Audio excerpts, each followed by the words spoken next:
Tan umiyak na ako. Ay, naku. Ang hirap lang talaga magpanggap na okay ka. Totoo.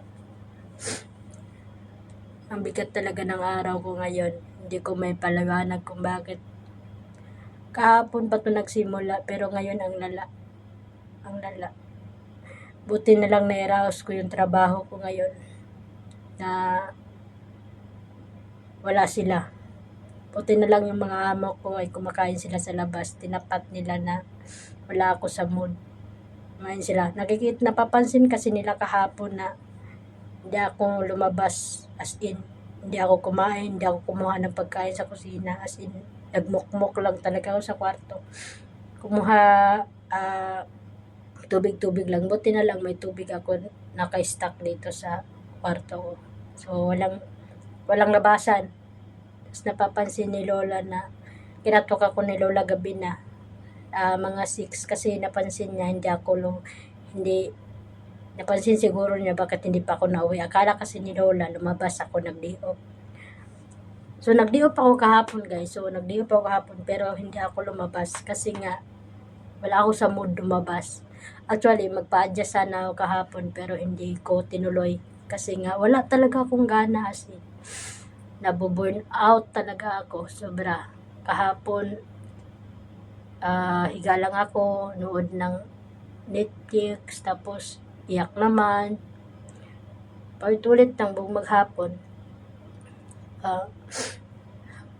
Tapos ngayon ang lala, masakit, mabigat, masakit sa dibdib na mabigat. Kasi naghalo-halo yung mission ko ba, na nandun yung pangulila sa anak ko, nandun yung pagkamis ko sa kanya. Tapos, naisip ko yung sarili ko parang wala nang saysay. Bakit ako nagsisikap ng todo? Wala naman na akong anak. Wala na yung inspirasyon ko para magsikap ulit. Meron yung mga pamilya ko, pero iba talaga yung may sarili kong anak. Kasi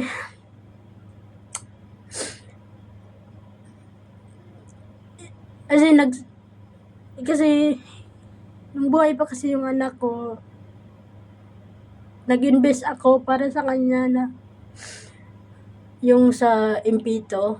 Para sa kanya kasi yun, pangkalis na lahat, pang future niya na talaga.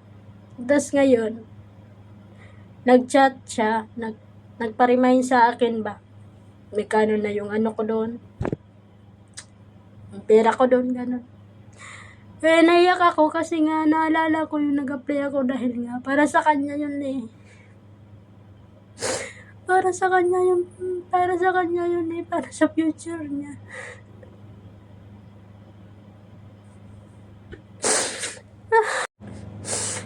And then,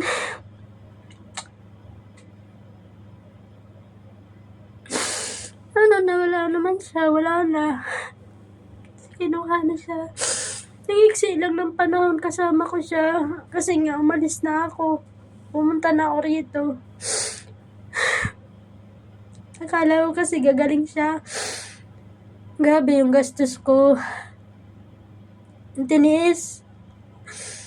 Halos mag 1 year din siya sa hospital. Pero, hindi talaga kinaya. Tapos ngayon, naalala ko siya, na-miss ko siya kasi yung memory namin sa FB, nagpa-flashback. Tapos, ito pa yung naramdaman ko, mabigat pa. Hindi ganun pa makikita mo sa FB. Kaya hindi ako nagbubukas ng FB.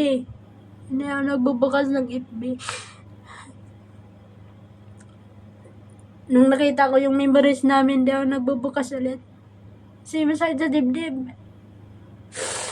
Hindi ko kayang makita.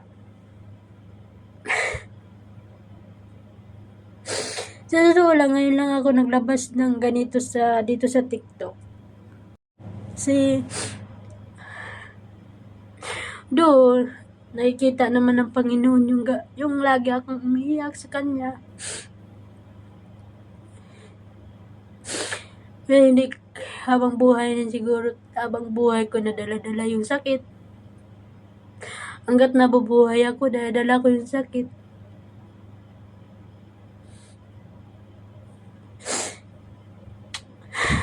Kasi, sa totoo lang guys, ayaw ko na talagang mag-anak. Sa totoo lang, ayaw ko na mag-anak kasi isa lang talaga pangarap ko. Kaso kinuha niya ng maaga eh. Na-trauma kasi ako nung nanganak ako nung anak ko. Na-trauma ako kasi nga cesarean ako eh, cesarean. Hindi madali eh. Sabihin nila madali daw yung cesarean pero para sa akin ang nakaka-trauma. Parang ayaw ko nang umulit. Kaya sabi ko sa... Kaya ang saya ko eh, nagkaroon ako ng anak. Pero tinuha naman niya ng maaga. Tapos ito, dala-dala ko yung sakit habang buhay.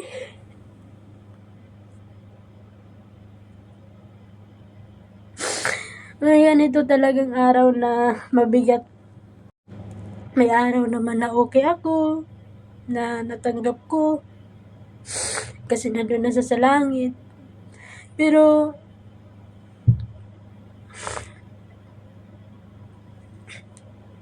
pag ganito nabibigatan ako,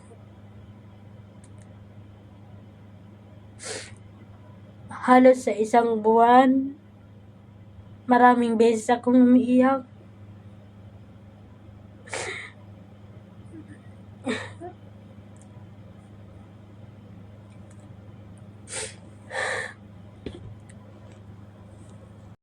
Tapos mapapatanong pa ako sa sarili ko, bakit pa ako nagsisikap? Para saan pa? Para magsisikap ako? Bugbog na ako sa trabaho. Simula nung naawa na ako sa sarili ko guys. Sa totoo lang, awang-awa na ako sa sarili ko kasi halos lahat ng pinaghirapan ko parang walang saysay. Nang nadabay din ako, parang wala din nakita. Tapos ito naman, dito sa Hong Kong wala rin. Walang nakita.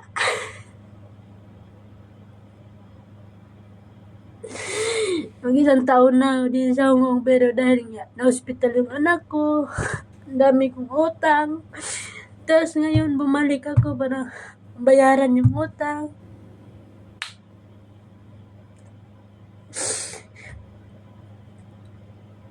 Tapos nagtatrabaho ka pa sa libingan. Pinapayos ko yung libingan niya. Ang sakit. Ang sakit. Ang sakit. Ang sakit. Yung kala mo meron ka ng magbibigay ng sapat na lakas para sa araw-araw. Kahit pagod ka, meron kang anak, hindi mo maramdaman yung pagod.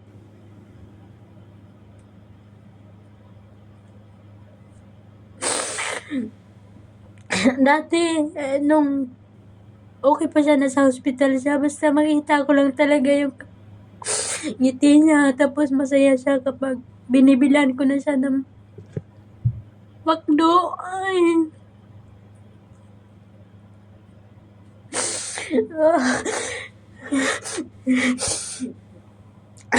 Ito na yun. Hindi na namin nakaya.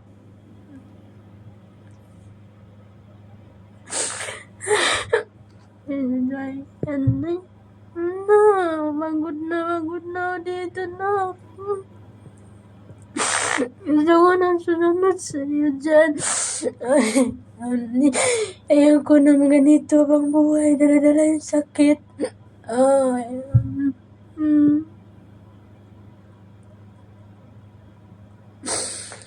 Hindi ko kayang magpanggap. Hindi ko kayang magpanggap. Hindi ko na kayang magpanggap na okay. Pero sa totoo lang, sakit na sa dibdib. kakapigil.